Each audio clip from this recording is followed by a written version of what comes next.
Manipur ki ahanba neuro patients ke amatangayaraba specialized hospital neuro emergency trauma net multi speciality hospital singjai mathak tongtham likai da handuk chare hospital asna maruina BP stroke brain tumor lambi ki khudong thiba spinal disc prolapse spinal tumor amadi migraine chingba layengli hospital asida neuro ki layeng bar changba afaba makal ki khusu khulai amadi machine marang kaida lei masina kokal mari lenaba tongan tonba makal ki anaba sing ningthina layengli lamdam masida neurosurgeon yamna tangariba maramna chingmadi arapa mafumdagi lakpa anaba sing neurosurgeon unanaba honabada awaba kya mayongdari masida sunatna matam tintana anaba layengna maram oraga khudong thiba kya su mayongdari masi punamakdagi kharado orabusu kananaba Dr. Parkinson Singh MCS Neurosurgery AIMS New Delhi na masamaki hospital asida pung kunmari leituna anaba sing layengli hospital asida ataba mamalda layeng batana OPD general amadi ICU beds operation medicine x-ray amadi lab ka mai lena basnasu ataba mamalda hangalli ngasi magdenshin biro amadi kudong saba singa silobiyo hena kubam road gidamak hospital asigi telephone number 7005534166 natraga 8974572154 da pau phabirak yagani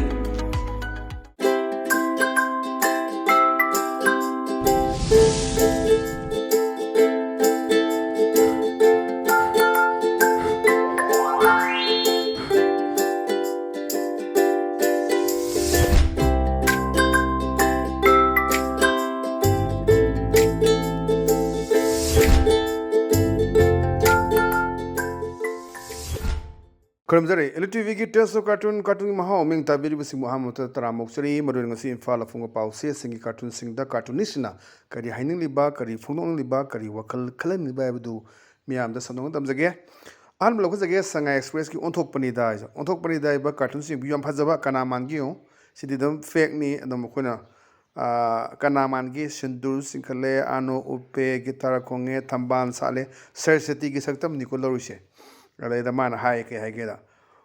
Waru biganu prajamiyam ki seba tauba mapung phaudre mathangi chahi manga amatanga seba ta sathajaki gena kana mangi yong yusi khoi BJP ki president haji maruina khoi Rajya Sabha ki nominee oina khangraba adu hojik si opposition ki thola aroi thadu aro habi pau fangi on hayeng si nomination file tagodabani tang ni pansi aduna adum opponent ate tholok tagadi adum uncontest ka bagi mongdani leidoi si maron elected me legislature myam sina vote hadana gadabani ana ji absolute majority oidana adum BJP na thambal na hai tari leibani adaida yam nungaina monda nungaina akhoi gi BJP ki president man bisina khoi thambana tunga sitar ga je khonga haibadani ba waru biganu praja myam gi seba toba mapung phaudre mathangi chahi manga amatanga seba chathajaki gena ana khoi party ki president oina thabak torokpani ajina khoi MP na sakadarbani kadai fawda karam haina torokpa ngamba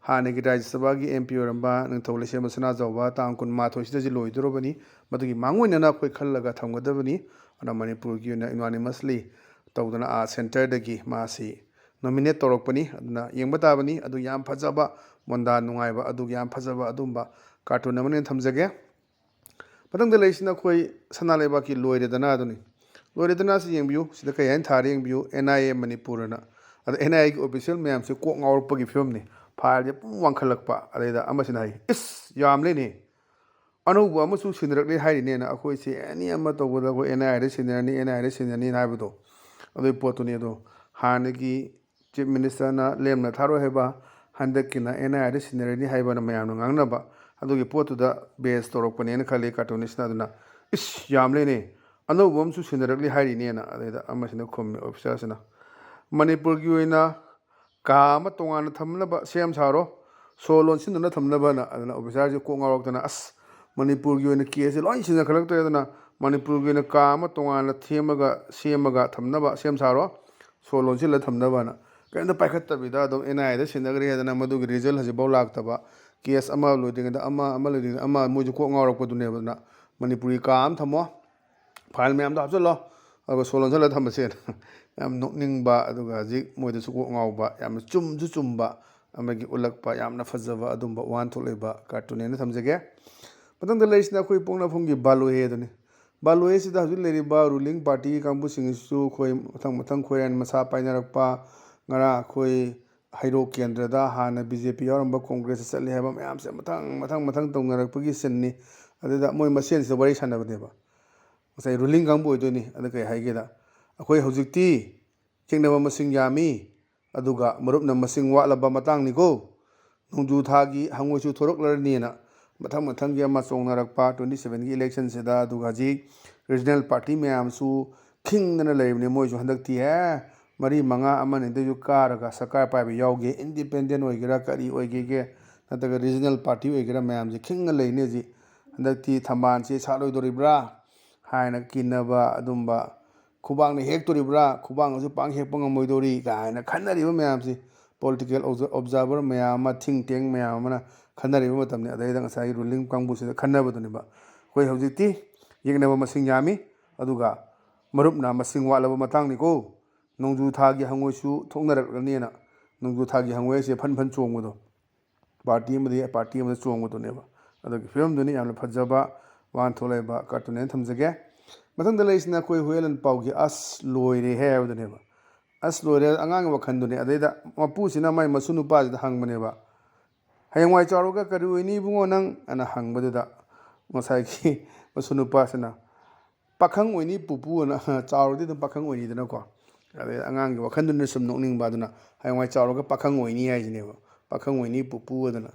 I'm not noning Basishu, Adum Bakato. Namanatams again, but on the lace in the way People's Chronicle gives Sunday spoiler aduni.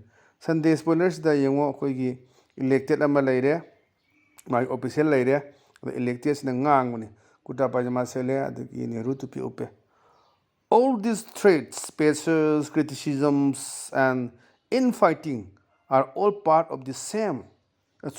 Are only part of the game. With elections coming, Aduna Hajik Koyongo, Leba, threat, Tonariba, pressure, Pinariba, criticize Toriba, the Okoymusen Marakta, Amaga, Majanadis, all part of the game with the election coming. Lakadoriba elections here. Sigi Sarukama Adugi Masana game Manishineba. Sometimes I do enjoy the fun. Kamganda I am Nunga, Mois Tonari Miams among Amaga, threat, Tonariba, pressure, Pinariba, criticism, Pinariba, the Amaga infighting with Kanari Miams. All are part of the game with the elections coming. Sometimes I do enjoy the fun and Nasi Yam Nungaiba, Nungaibo, and the lower Gasanation Evaduna. I'm the Fazo Pony, Haji Tonari Miams, and election actual Pokaluna Magaga, Hunaba, Konaba Miam, Torokani, Party Masan Hunaba. Adagi issue the la oi, Adagi Amaga, Mokari Tonani, Mayam, Tonagado, Mayam, the Uduni Aduna. I the Kumayu in a Panadum idea, see Mong Sena, Nasagi, electors in a Pondupa, Yamla Fazaba, Adumba, one to Leba, cartoon and thumbs again. And I see the Adumba ELITETV test of cartoon Mahau. Matanga solutions are make the very sing Momkana Kurum Zabulina, kind of Vietnamese. Pinavis.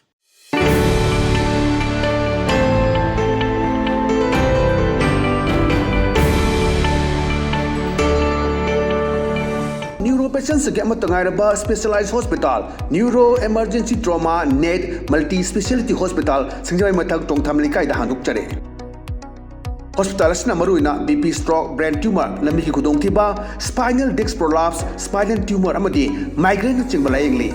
Hospital Neuro Gilang with Changba, Afabomakalgi, Kusukulai Amadi, Machine Marankai de Lay, Machina, Coca Marilanaba, Tonba, Makalgi and Abasing, Nintina Lyingly. Lamda Machida, neurosurgeon Yamna Tangari Maramna, Chingamadi Arapa Hum the Gilakpa and Abasi, neurosurgeon Unanabahonavada, Awabaka, Mayongari. Machida Sunatana, Matam Tintana, Anaba Lang when a Maram Oraga, Kudong Tibakia Sumayongari. Masipuna Matagi, Karado Orebusukanaba, Dr. Parkinson Singh, MCS Neurosurgery, AMS New Delhi, Masamaki Hospital Asida, Kunmari Laitna, Anaba Singh Lyingly. Hospital Asida. Ataba Mamalda, lying Matanatana, OPD, General Amadi, ICU beds, Operation, Medicine, X-ray Amadi, Lab Kamadi, Nebus Nasu, Ataba Mamalda, Hangali. Nasimagration Bill Amadi, Kudong Sabas and Silobio.